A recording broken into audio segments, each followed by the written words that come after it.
Hello and welcome to StroongeCast episode 95. Stranger danger. Just 5 from 100 now, and if you've been listening from the beginning, thank you. It's pretty crazy that we're here. Still finding things to talk about. Of course we are, but this means that in 5 weeks we'll be sunning ourselves in a pool, which would be great. Right. It's another 32 degrees day here. Might actually be a little hotter, 34. Yeah, I think it's reaching 33. Yeah, or something. So it's a hot one. Yeah, it's currently 33, my watch says. Oh, that's not good. It was 32 by 10 to 1 this afternoon, so yeah, not an enjoyable time. But apart from the heat, how's your week?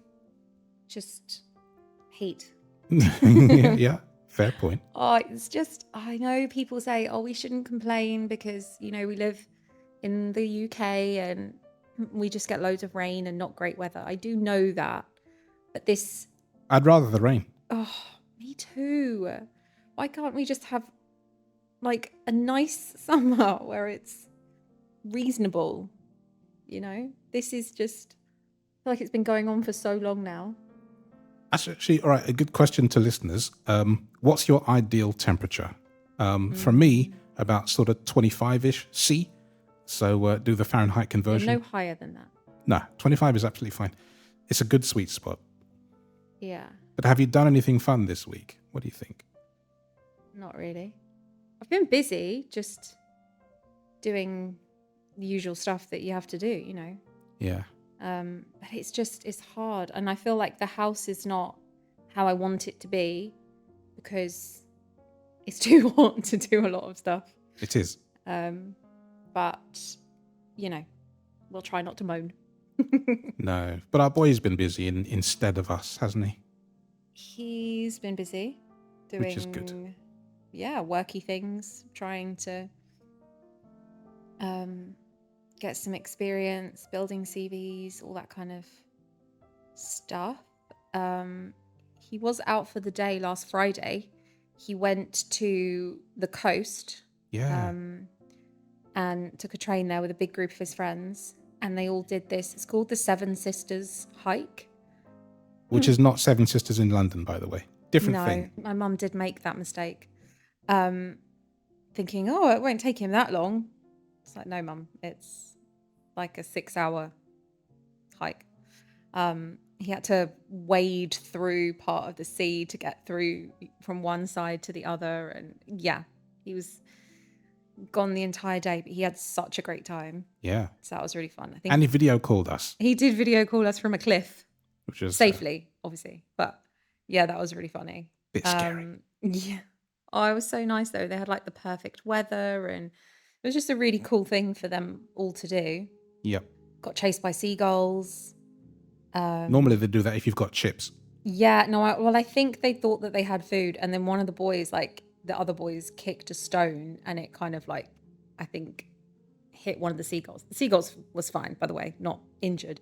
But then it's like he went and got his little seagull mates. Oh, I see. And chased after them. Vindictive. Yeah, exactly. So yeah, I think he said he did like over 30,000 steps that day. Yep.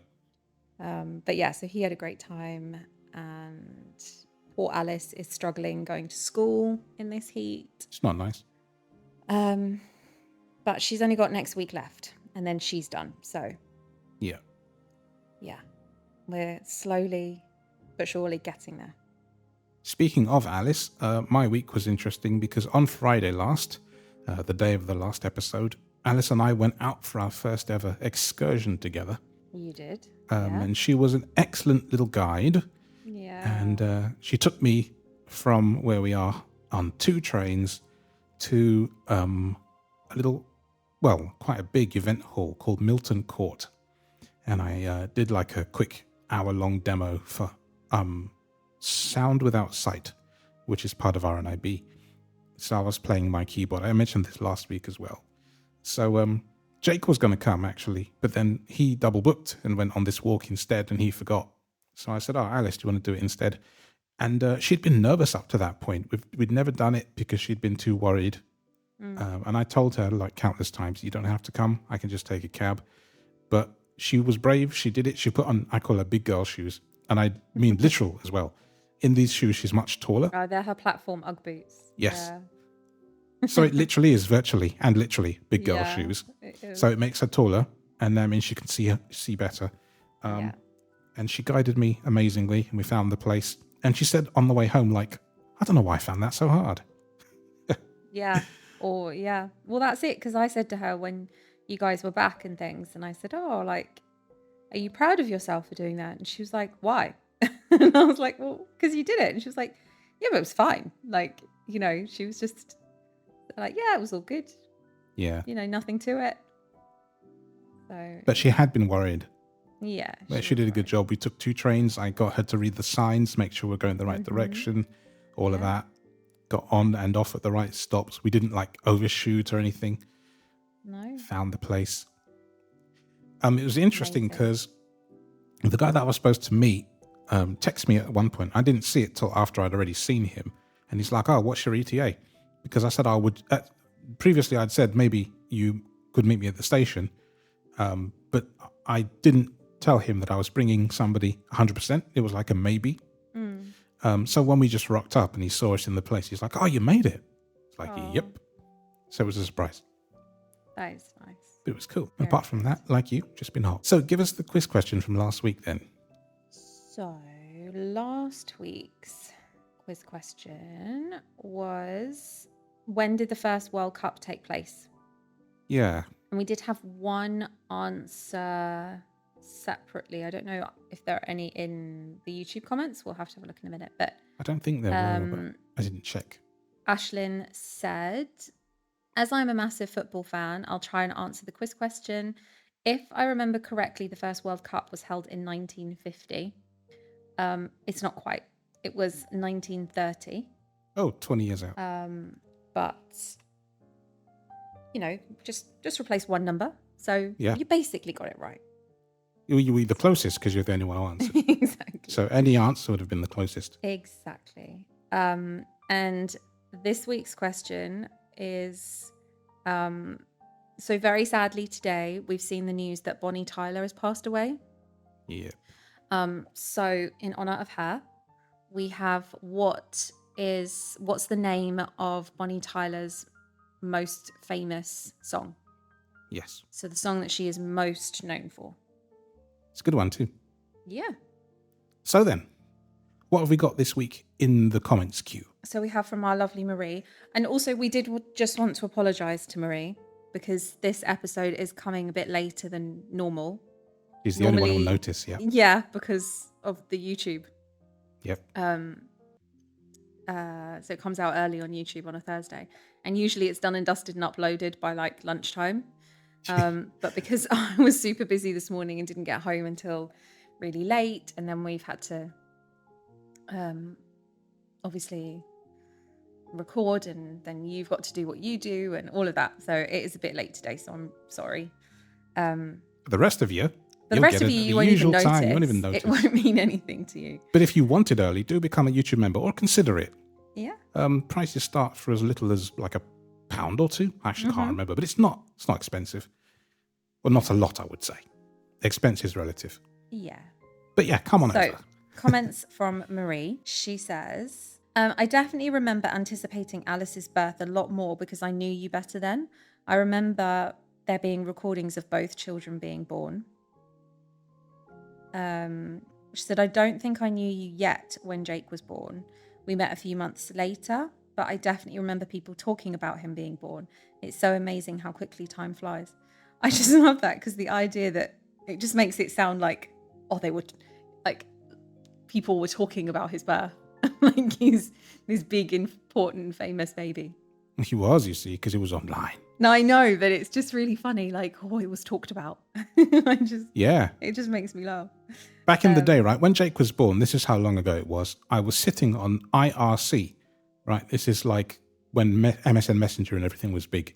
So it was pre-Twitter, and I was sitting on IRC with friends, and I told them when he was born. And people were up waiting to hear the news. That's so cute. So many people invested in our little baby. Yeah, there were. It was our first.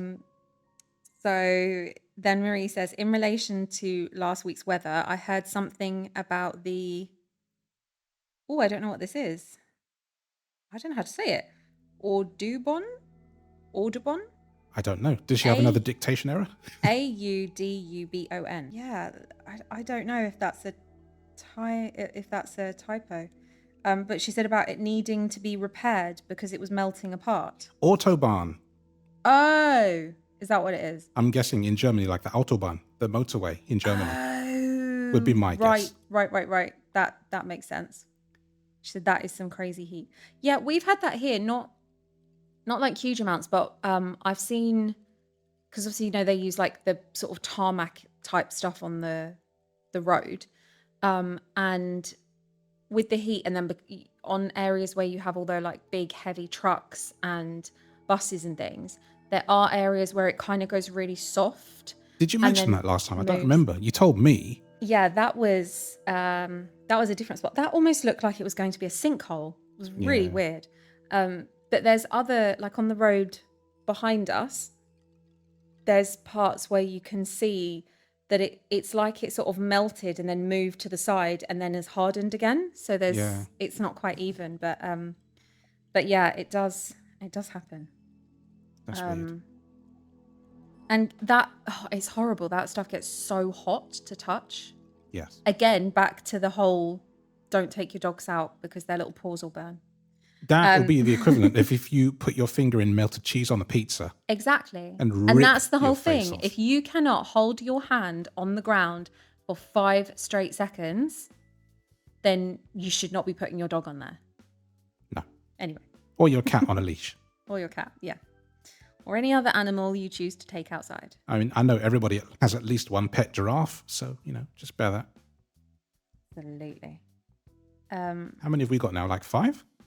Yeah, just casually walking around the garden. Yep. We only have them so that when Penny when you throw the ball over the wall, she just leans over with a long neck and grabs it for you. Yeah, I don't make Jake hop over the wall and get the ball. I know. Next comment we have is from Ed. Yeah. He said, great episode. Yes, I was there for the birth of both mine. Back rubbing, holding the hand, cutting the cord, etc. It was an amazing experience. The first time when Sam came out, everyone was crying. Me, Emily, the midwives. Sam, you can imagine. Yeah. Holding the little guy for the first time. Suddenly, for me, as a dad, it all became very real. I realised my life would never be the same again. I realised I was always going to love this little person for the rest of my life, and I died to protect them. Lots of big emotions. Ben's birth was also amazing, much faster, and we got sent home the same day, unlike Sam's. The funniest memory of Sam's birth is afterwards, him hiccuping all night and then suddenly stopping. His little body tensed up and he let out the most almighty fart, which resounded all around the room and practically shook the building. For Ben's, mostly what I remember is how much bigger he felt compared to Sam, and he lay in my arms very calmly afterwards. They were such different babies. We've just over a 2-year age gap, which means Ben was born just about the time Sam learned to talk. Probably for Sam, Ben has always been in his memory and his life, which is really nice. Yeah. I bet Jake cannot remember pre-Alice. Yeah, I'm pretty sure he can't remember time without her. I mean, he was only just 3, like 2 weeks. Yep. So, yeah, I don't think he would remember anything. No. Only in videos and pictures, but that's it, but not actual memories. Yeah, not actual memories. No, they just... I barely do. I know, she always says, oh, Daddy doesn't remember when I was a baby. I'm like, that's because we were sleep deprived. I barely remember when she was not around. Well, that too. But yeah. I do remember bits of her. Yeah. Oh, she made me coffee brownies the other day. Chocolate coffee brownies. Yeah, I said to her on the You whim, asked and she provided. could you please try this? And they are the bomb. Yeah. Oh my gosh. And then our last comment is from Coclock, who is Dwayne, your brother. He says, when you both became mum and dad, I was still an underdeveloped bobblehead, wonky 22 or 23-year-old, still trying to sort his 20s out or something. So it pains me to think how unrelated the whole idea was to me at the time. Don't get me wrong, I loved children back then and knew I wanted to be an involved father at a later stage in my life. But it was, in my opinion, so far removed from me at the time that I missed on how special a time it was for the two of you. So I'm truly grateful to be able to hear your birth story now. Aw, That's nice. that is really nice. And that's okay. You probably wouldn't have wanted to hear all the details like when you're young and No, it not would have really probably stressed you out. involved in, birth and babies and stuff. But Now you've done it. yeah, now you have the experiences too and all those amazing memories Yes. that you get. And you didn't even tell us yours. No, we've had like a bit of a conversation and stuff. When they visited, we did talk about it a bit. I know, but you didn't comment it so we could read it. Oh, I don't- see. I Well, can't remember his experience. yeah, maybe another time. Yeah, And that's it. That's the comments for the week. for today. Yep. So we're still on the Thank topic you. of... Yeah, thanks. We're still on the topic of children this week, but kind of Slightly older. older now. We've jumped a few years, time skip. And you got the fun music if it's a film. And we're talking about modern day stranger danger. Because if you're of a certain age, you probably grew up in the 90s. And so stranger danger meant something different to you now, then than it does now. So as parents of two, not really children anymore, I'm trying to think back. What did we tell them about stranger danger, and what do modern parents like? What is Ed and what are Dwayne going to tell their kids about stranger danger? Because it's different now. It's It not is, just avoid someone in the street and cross the road if they're weird And to don't you. take sweets from strangers No, unless it's Halloween. right? That seems to be the exception to the rule. Yeah. But it's about online safety as well, and I just sort That's of it. wonder, That was not a like, thing when we were kids. not at all. No. So what do you say, and what do we do? I mean, I feel like a lot of the things that we're going to talk about, we've kind of touched on in previous episodes. Like when we've spoken about, the difference between a boy and a girl and bringing them up and how there are things that we have to do and treat Alice differently. And, when we've talked about online stuff, the safety around that and mobile phones and things. So we have kind of talked a little bit, I guess, about these things. Why don't we start with the things that we were taught or things that we remember being around, and then we can spring from that. Hundreds of years back, you're asking me. Well, for you, Yeah. I mean, I suppose I was doing the same. We would go and play out on the street. Yeah, we did a bit of that. And I don't have great memories of that time. I don't think, or I certainly don't have a memory of being told like to stay away from people. Yeah. I don't know. I mean, I'm sure it would have been implied, and it was. I remember being told you can only go to that little part where there was like a little playground. Yeah. In the middle of the other blocks. Like my friends lived in the flats, and I only lived like across one small, very quiet road. So it wasn't like it was awful, but yeah. So it was just like you can be in there, and that's it. Okay. You can't go any further. I mean, obviously, as we got a bit older, we did and crossed roads we weren't supposed to, because that's what kids do. But Sure. I don't remember as such it being that much of a like stay away from people and don't talk to strangers, and I don't know. It was certainly implied if it wasn't set outright, though, because that's the kind of message I was given. Yes. Like, you could talk to policemen. Yeah, that was it. It was go find a policeman if you're worried. Yeah. And that's what they were called then. It wasn't police person or police. It was policeman. Mm-hmm. Even a policewoman was a policeman. Mm-hmm. Right? So, just the way it was told to me, talk to policemen, but anyone else you probably should avoid. Yeah. Yeah. And that, I don't know. I'm pretty sure they taught the whole stranger danger thing like in schools. They did. Like, just because I don't remember my mum and dad specifically saying it to me, It I'm was definitely a pretty school sure thing. that was a school thing. It was definitely a school thing. Yeah. Talk to somebody in authority, Yeah. like a teacher as well, if you see a teacher out Yeah. about. And, oh yeah, of course, another thing was if you were lost, you could go into a shop and ask to phone home. I do remember that, being told that. Yeah. Never happened, but I had heard of things where you could go in and you could give like a newsagents like a 10p or a pound or something, and phone, and they could talk to your parents for you, tell them where exactly you are. But I never had to do that. But that would have been the thing. Mm-hmm. So then, do you remember anything with our kids? I mean, it wouldn't necessarily have been you as much, I suppose, doing that side of it, because you weren't taking them out by yourself. So it wasn't like, we're going out here and this is what you need to remember. But do you have any memories of any of that? I'm trying to think if we ever had that conversation. And I don't know if we did. I certainly had conversations with them. We used to like talk about things on the way to and from school and stuff. That would be it. And they would learn stuff at school and then they would tell me and we would talk about it.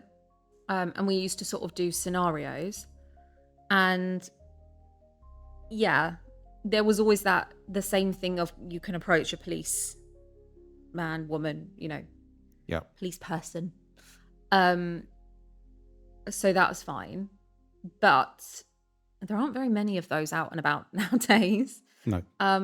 So one thing that I learned and which I taught them was, if you're worried or you get lost or whatever, to approach another mum. Makes sense. Because you would hope, but if you're, the going into a shop is still a good thing. And, we've talked about that as well.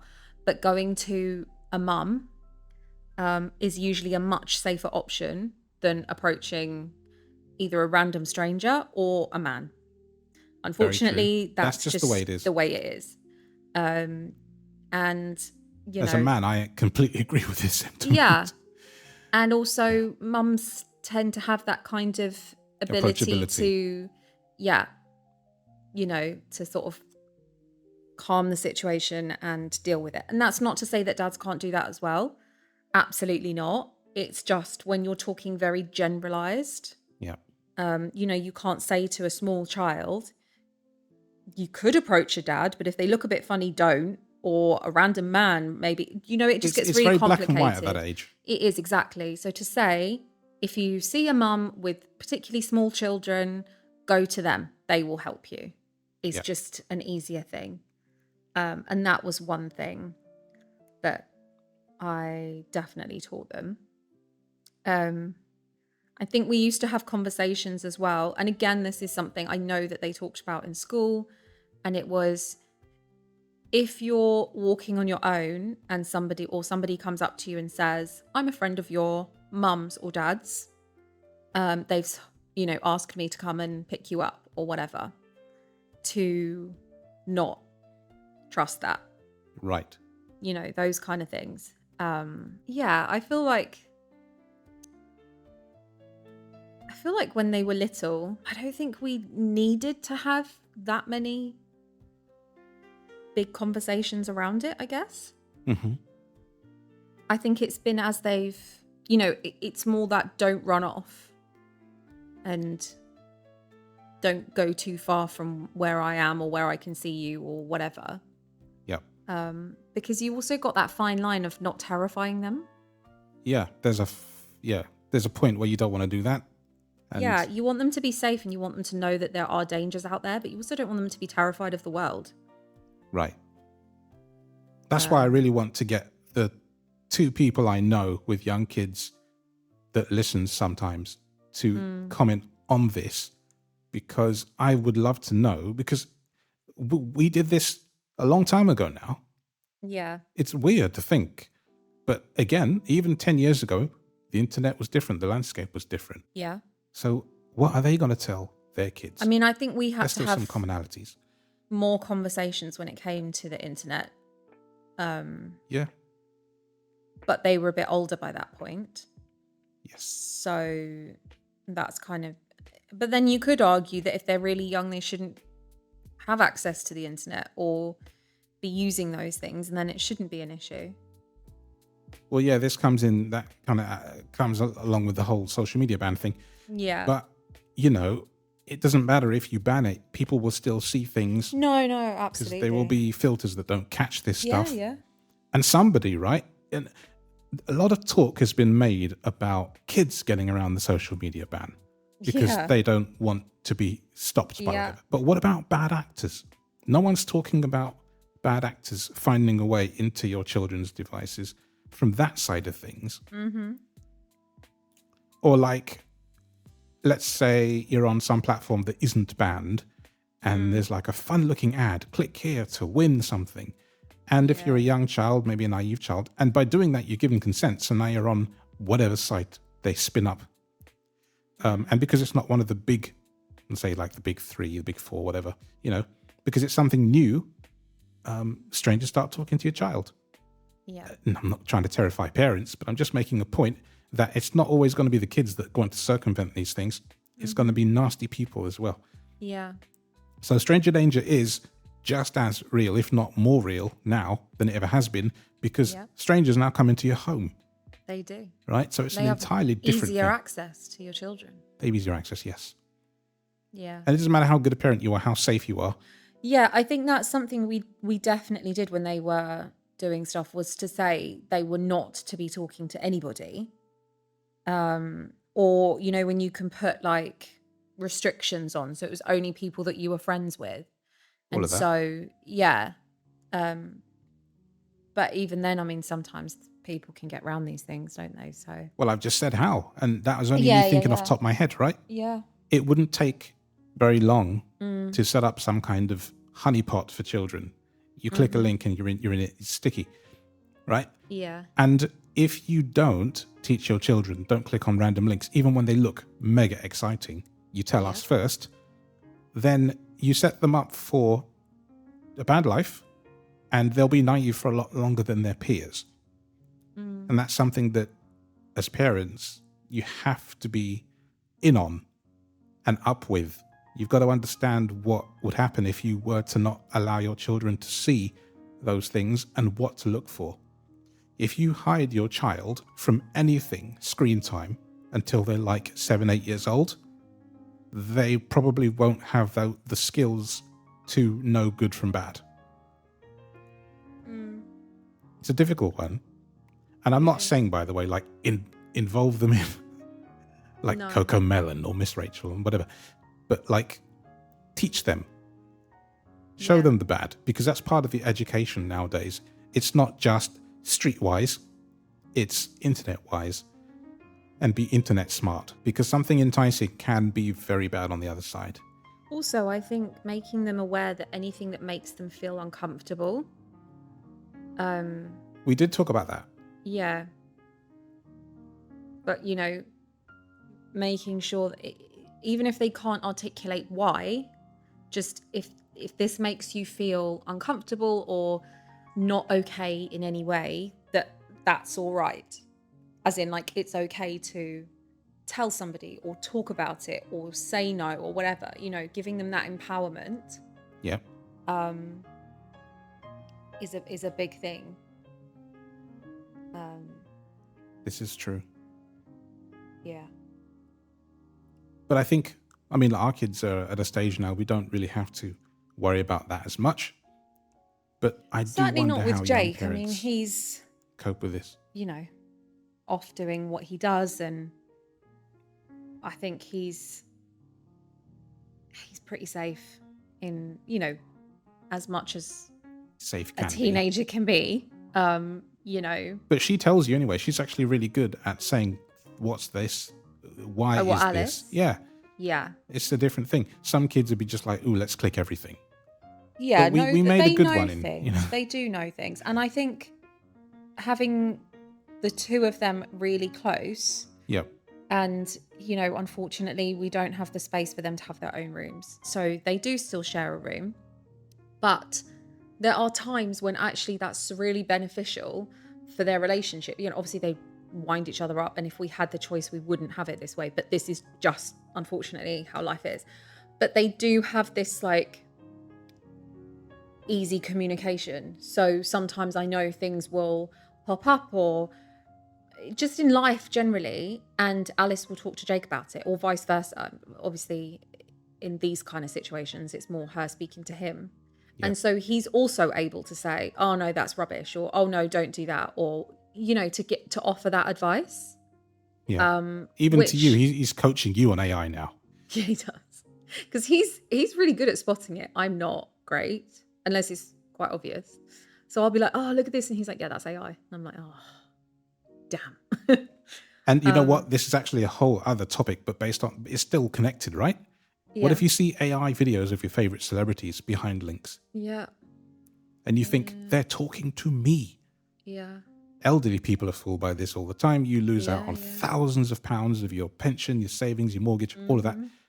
If old people can be, young people can be too. So again, it comes back to make your child internet smart. Yeah. Stranger danger isn't even just about a single person now. It's about entities in general. It's interesting. And like, I mean in a bad way, not even a good way. Yeah. But there's a lot more I think you have to focus on, not just, oh, look, there's a scary looking man on the other side of the road, or woman, right? Let's be equal opportunity. Absolutely. Anyone can be scary. Avoid them, because you just go home and they won't find you probably. But, you know, bad people can follow you inside. Yeah. And not through the front door. That's what makes it worse. It's not through the front door. So what do? You school Wrap them. them in cotton wool. Oh, dear. I'm joking, obviously. I know. Obviously. But, like, as parents, if you, for example, don't learn to spot fakes yourself, you then can't teach your child to do that. Yeah, yeah. So you've got to be clued up on this stuff, even if you don't want to be. If you've got kids, you need to want to be. Yeah. For their sake, if not yours. I agree. You need to definitely, you know, if you're giving them access to it, you need to be knowing what the access is. Yeah. Yeah. Definitely. And that's why I think, for example, the social media ban isn't going to help. And that's a whole other topic we haven't even discussed. It's been on the cards for like a year and something. But to me, this ties in properly a different time. Yeah, but it ties in because it if you can't see the badness that's out there on your device, not that I want you to be seeing badness, but just listen, parents at the other end frothing at the mouth. If you can't let your child see that and sit with them and show them what to avoid, when they hit 16, will they know what to avoid? And we want kids to have the vote from 16. Yeah, that's still, you know. But if you can't watch the news or watch educational videos on YouTube prior to that, the day that you turn 16, you can now vote. What are you voting for? Yeah. So it's weirdly interconnected in my head anyway. That's how I see it. Maybe others will see it differently. But I think it's going to cause more harm than good. What say you? I agree with you, but I do think it is a whole different topic that we could go it is. into a lot. Because I also, it's not that I sit on the fence. I do. I sit on the fence and I lean more to one side. Because then I do also see some of the benefits or the reasoning behind it. I did too, until about last week. Yeah. What happened last week? Well, I saw an article, and I don't know where it is now, but it was basically that when you ask people to verify their ages using biometrics, face or fingerprint, that is in a database, right? And that database is now a face database or a finger database. So that means that bad actors, again, it comes back to them, have more info on you than previously. So now it's not just going through your bins that can allow people access to your identity and cause identity theft. It's hacking into the government-owned, government-backed databases. And then they have your child as well. So I'm not for this ban. I'm not for age verification. I'm for none of it. And it's all down to safety. Not because I don't love to protect my children, but because it is opening itself up to the worst kind of actors, the nasty hackers, right? There's black hat and white hat hackers, and they're different types, right? Yeah. Some on the good side, working for like, okay, we can make this more secure, but I got in this way, so fix it. And the other type that would sell that data and make it available in sorts of bad places. These are the same kind of people that are going to bypass these kind of social media bans. Or, right, here's another scenario that I just thought of, which is actually bloody scary. Let's say you do age verification and your child has done an age verification to access whatever site, right? Mm-hmm. That face and name is now associated with that child. An AI video pops up with their name and link in it. You click a link and it's talking to them not only by face, but by name. Yeah. Yeah. What the hell? I've just scared myself now. Just scared everybody. Yeah. There's just so many factors, aren't there? So many ways in which all of it can be used in such negative forms. Yeah, and if it's not your child's face, it'll be a face of their parent. Yeah. Your mum, look, your mum and I here are together in this coffee shop. She told me that you're. Well, it's those ones, isn't it, where they get them to call up and be like, "Oh, mum, I'm stranded in, I don't know, Copenhagen." Yeah, yeah. Please forward me this money, or I'm stuck, or but they do it in such a way that sounds real. Yeah. Yes, even like the voice one, using the voice. That's easy nowadays. Stuff. It's easier than it's ever been. So many ways. They're not just the phone, like text message where it's like, "Hi, mum, this is my new number." No. I've had that a few times. Yeah, I've had that too. Yeah. It was quite strange. Yeah. I got it when I think it was like Jake was really, really young, like 5 or 6. Oh, like, yeah. "Hi, Dad, this is my new number." Like, yeah. Sure. And who gave you a phone then? Exactly. But yeah, truly, we live in scary times, but I'm not saying that you should all sit and shiver your timbers. Just be aware, Mm-hmm. Be as aware as you possibly can. And I don't think there's like a really good series of do's and don'ts that I can tell you personally, because I think the landscape is so ever changing at the moment, right? Yeah. In the 80s, 70s, 60s, it was all people. There wasn't computing in the same way. So it was just very static. But for the minute the internet kicks in, and I mean like consumer-wise, it was in businesses for years. So when the 90s hit, 2000s, right, things change. Yeah. So the rules that you tell your children have to change with it. And I don't know that they have properly. I mean, I think there is a lot of stuff out there, but again, and there, like we've talked about before, online safety from schools and things like that. But as parents, you do need to make yourself aware. But I can't say that I've seen like a really good school's PDF of what we're teaching your kids, so back it up at home. If I were running a class like that at school, I would be giving out material of this kind of information and explaining to them. They had things more at primary school, but yeah, no, they. I know what you mean. It's not. It's just as, if not more, important now that they're using stuff. I hear than the before. pitter-patter of Alice feet coming. Oh, okay.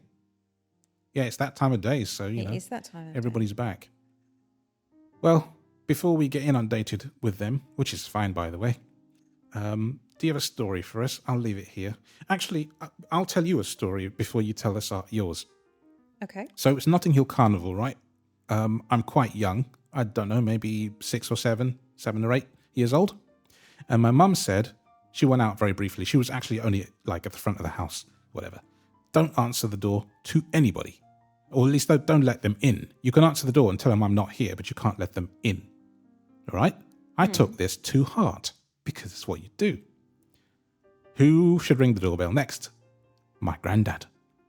I pick up and he goes, "Andy," the only person in the world ever allowed to call me that. "Let me in, it's Granddad." I said, "Granddad, I can't." He said, "What do you mean you can't?" I said, "I'm not allowed. Mum told me." "Yeah, but he didn't mean me. Let me in," he goes. I said, "No, you have to come back when Mum's here." Oh. Oh, And he was very upset, but he was also proud because I didn't do it. that's so funny. Like he could be mad, but also not mad because I did Yeah, what I because was you were just supposed to following do. orders. And when my mum came back and he buzzed in again later, probably to use the toilet because we Yeah. were a way station, and he told this story. My mum said that he was angry, but he was smiling about it Yeah. because he knew. Oh my gosh. So that is my stranger danger story. That's really cute. That is funny. Oh dear. And I just Okay. remembered that. I thought I should tell you. Yeah. Sometimes, kids take it very literally. Yeah.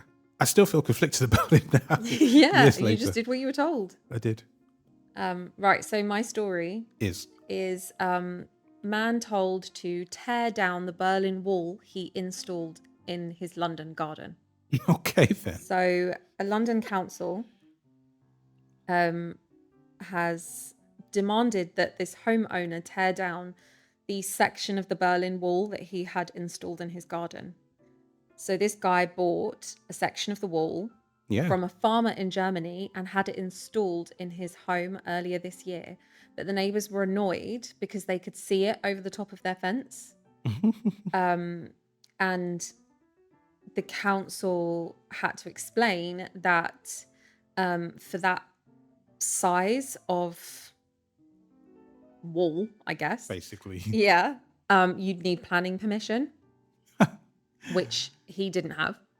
I think it's like 3.6 meters tall this was, and anything over 2 meters, like gates and fences, stuff like that, requires planning regulation, which obviously he didn't have.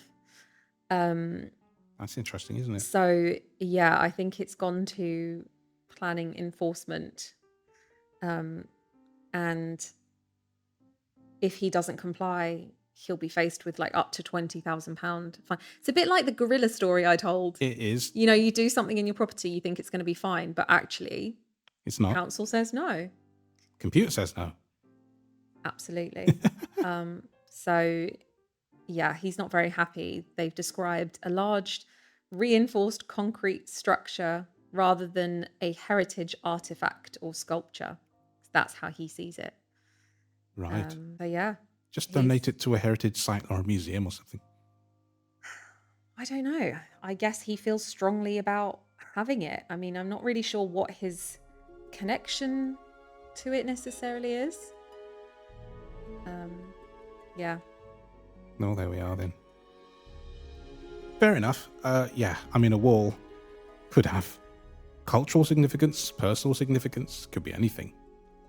But I tell you what does have significance is you coming back next week for episode 96. And there is a reason I say that, but you won't know about it if you don't come back.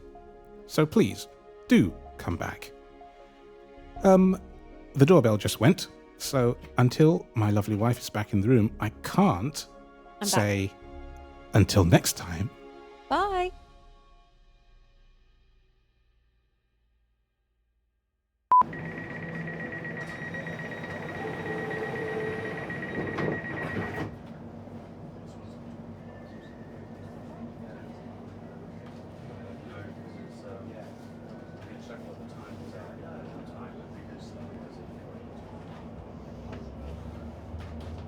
This is an Elizabeth Line service to Abbey Wood via Canary Wharf. The next station is Farringdon. Change for Circle Line, Hammersmith and City Line, Metropolitan Line and National Rail Services. Exit for trains to Gatwick and Luton airports.